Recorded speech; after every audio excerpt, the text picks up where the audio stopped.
जय गुरुदेव। जय गुरुदेव। जय गुरुदेव नाम किसका? प्रभु का। जय गुरुदेव नाम किसका? प्रभु का।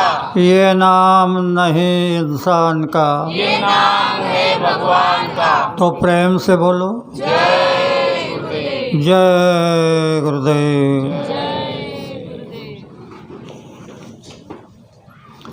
सबसे पहले योग परिवर्तक परम संत बाबा जय गुरुदेव जी महाराज, इनके चरणों में शत कोटि प्रणाम करता हूँ। साथ ही साथ जिसने ये त्रिलोक की रचना बनाई उस ईश्वर को प्रणाम, उनके दृश्य अदृश्य शक्तियों को प्रणाम, और यहाँ पर उपस्थित इस सोपड़ा नगर के और इस कॉलोनी के सभी सज्जन भाई और बहनें, काफिला रैली में चलने वाले सत्संग प्रेमी भाई और बहनें, अगल बगल से आए हुए सत्संग प्रेमी भाई और बहनें, सबको प्यार भरा जय गुरुदेव। प्रेमियों, समय ज़्यादा हो रहा है। हमारे भाइयों ने आपको बहुत सुंदर सुंदर शब्दों में समझाया है, तो मैं थोड़ा सा 5-10 मिनट के लिए भी आपको समझा दूं कि समय बलवान होता है, इंसान नहीं। कहते हैं कि समय समय बलवान, भिलने लुटी गोपिका, वही अर्जुन वही बाण। जब भगवान अपने धाम पे चले गए, धरती पर अर्जुन भी थे, भीम भी थे, नकुल थे, सहदेव थे, युधिष्ठिर थे। उनके सामने कोल भी गोपिका को उठा करके ले जा रहे थे, कुछ नहीं कर सके। ना दुर्योधन के ना अर्जुन के तीर काम आए और ना भीम के गदा काम आई। उसी तरह ये कलयुग का समय है, इतना भयानक है कि अगर आप देख लोगे तो रोंगटे खड़े होने की बात तो दूर, पर हो सकता है आप फिनिश हो जाओगे। शब्दों में समझाया जा रहा है कि पूरब और पश्चिम में बदबू बहेगी, उत्तर और दक्षिण में खूब धजेगी, लाशों का लाशों पर होगा नज़ारा, सुने तो जाओ संदेशा हमारा। लाशे पे लाशें गिरेगी, उठाने वाला नहीं मिलेगा, इतनी भयानक स्थिति होगी। इसका एक छोटा सा रास्ता मैं आपको बताता हूँ। गुरु महाराज ने काशी में यज्ञ किया, इधर तो अहमदाबाद में यज्ञ किया, तो 33 कोटि देवताओं को प्रसन्न करके तुम्हारे लिए हमारे लिए 1001 प्रस्ताव मंजूर किए, 2-4 नहीं, 1001 प्रस्ताव मंजूर किए। शिवजी ने कहा कि हमको कुछ नहीं कहा, तो बाबा जी ने काशी में यज्ञ रचाया और पहले डिक्लेयर कर दिया कि काशी में 4 बजे बम भोले का डमरू बजेगा। वही हुआ, 4 बजे शिव भोलेनाथ का डमरू हर रोज़ वहाँ बजता था। और यज्ञशाला के ऊपर जो बाँस लगी थी, उस बाँस पर एक पंछी आकर के बैठा। बाबा जी ने लोगों से कहा कि देखो ये कौन है। और उस पंछी से पूछा कि आप भोलेनाथ शंकर हो? तो उसने होकार अर्थी मुंडी हिलाई। कहा कि यज्ञ समाप्ति के बाद काशी चले जाओगे? नकारार्थी मुंडी हिलाई। यज्ञ समाप्ति तक यही रहोगे? तो होकारार्थी मुंडी हिलाई। फिर बाद में कहाँ जाओगे? तो उसने ऐसे सत्संगी लोग बैठे हुए थे तो उनके ऊपर मुंडी हिलाई, इनके साथ चला जाऊंगा। यज्ञ समाप्त हुआ। मासिक पत्रिका में संदेश आ गया। बाबा जी ने कहा कि शिव भोलेनाथ पंछी के रूप में पृथ्वी पर्यटन करने निकले हैं। वो जहाँ जहाँ सत्संगी है वहाँ जाएंगे। उनकी पूजा कर देना, उनको प्रणाम कर लेना। उस समय हम नए नए थे। हर रोज़ गांव में सत्संग होता था। एक दिन सत्संग हो रहा था। सत्संग में बगल में ऐसे नीम का पेड़ था। वहाँ पर वो पंछी आकर के बैठा। आप कहोगे तुमने कैसे पहचाना? तो गुरु महाराज ने जब पत्रिका भेजी थी उसमें उसकी फ़ोटो दी थी। उससे हम समझ गए कि ये शिवनाथ भोले हैं। तो उनको प्रणाम किया, थोड़ा उनको प्रार्थना उनकी सुनाई, फिर वो चले गए। तो वहाँ काशी के यज्ञ में बाबा जी ने एक प्रस्ताव रखा कि काश्तकारों को गन्ना पके। तो इतना गन्ना पका तो काश्तकारों को गन्ना जलाना पड़ा। यह क्या नहीं कर सकते? तुम जो ये चंदे के लिए झूठ, फरेब, बेईमानी, कत्लाम कर रहे हो, इससे तुम सुखी नहीं होगे। संतों की बातों को मान लोगे तो तुम्हारा सुख अपार हो जाएगा। बाबा जी ने, मैं जो कह रहा हूँ कि 1001 प्रस्ताव मंजूर किए, उसमें का एक प्रस्ताव मैं आपके सामने रखने वाला हूँ। प्रस्ताव तो मंजूर हो जाता है पर उसको लागू करने के लिए कोई करना पड़ता है।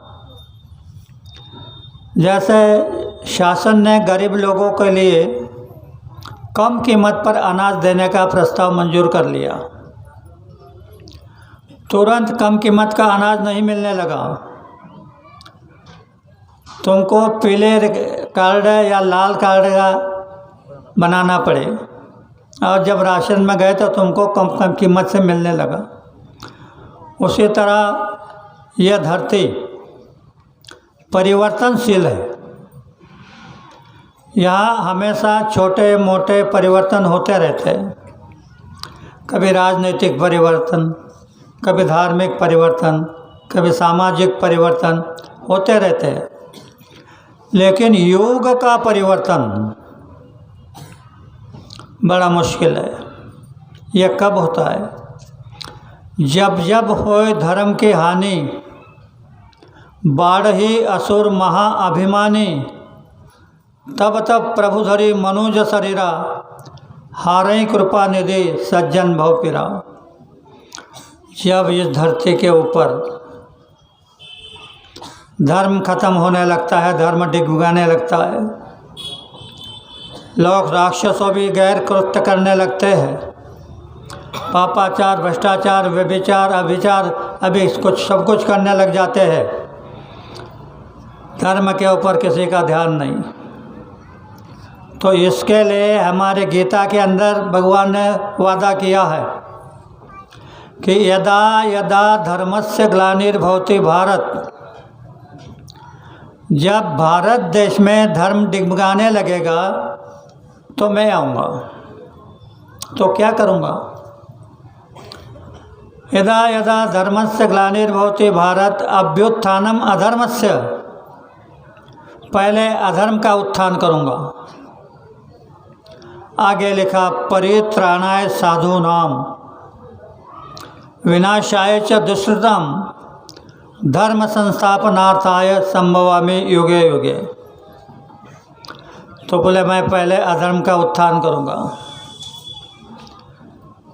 और बाद में साधु की रक्षा करूँगा। सभी लोग बहुत अच्छी तरह सुनो, भगवान का वादा है परित्राणाय साधूनाम विनाशाय च दुष्कृतम। साधु की रक्षा करूँगा, दुष्कर्म करने वालों को विनाश करूँगा। तो लोग बहुत चतुर होते,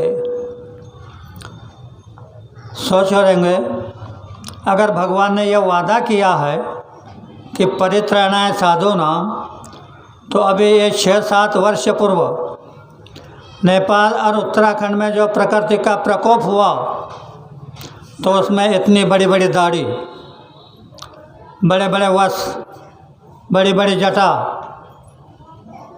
और विवाहित साधु झुंड के झुंड बह के चले गए।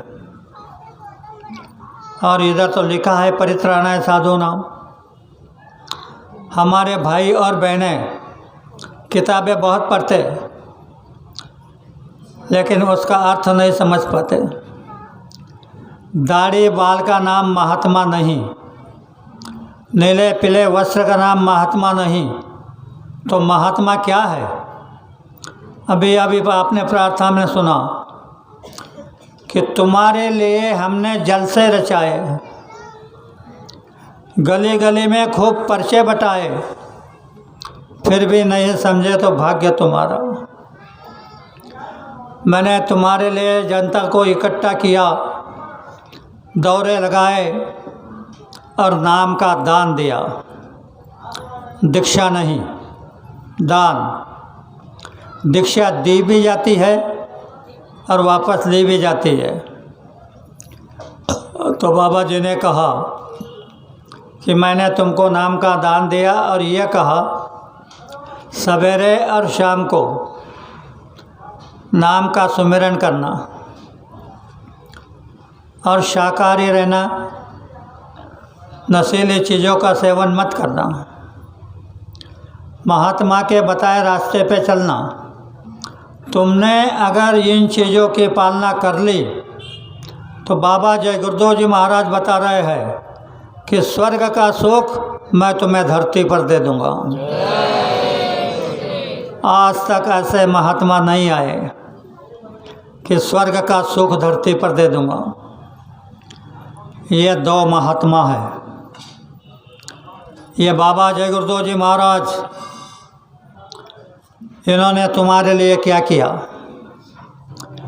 ये जो अनाज के ऊपर जहर छिड़का जा रहा है, यह जहर तुम खा रहे हो,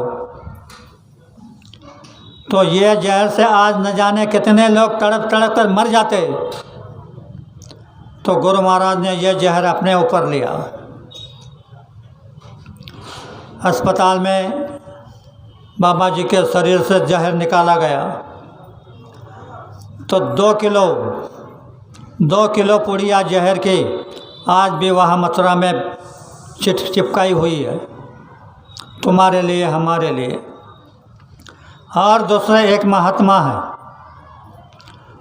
उन्होंने क्या किया? उनका अंतिम समय आया तो पीड़ित थे, उसको कैंसर हुआ था।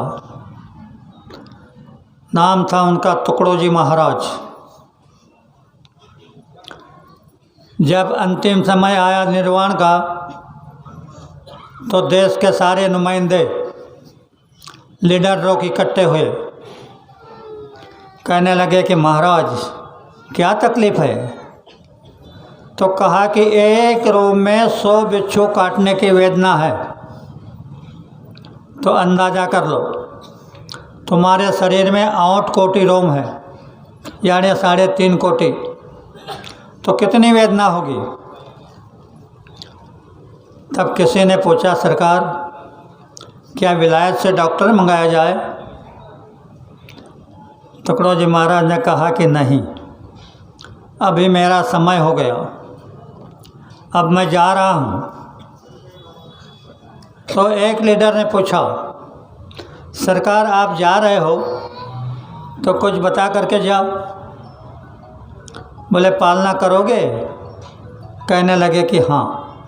तो बोले सुनो, जिस देश में खुलेआम शराब को इजाज़त दी जाएगी उस देश में शत्रु अपना ठान मान के बैठेगा। जिस देश का नौजवान अपनी माँ और बहनों से गिरता होगा उस देश की इज्जत आसमान में जाके रोएगी। 27 कलम बताया है, 27। मैं ये 2 आपको बता रहा हूँ।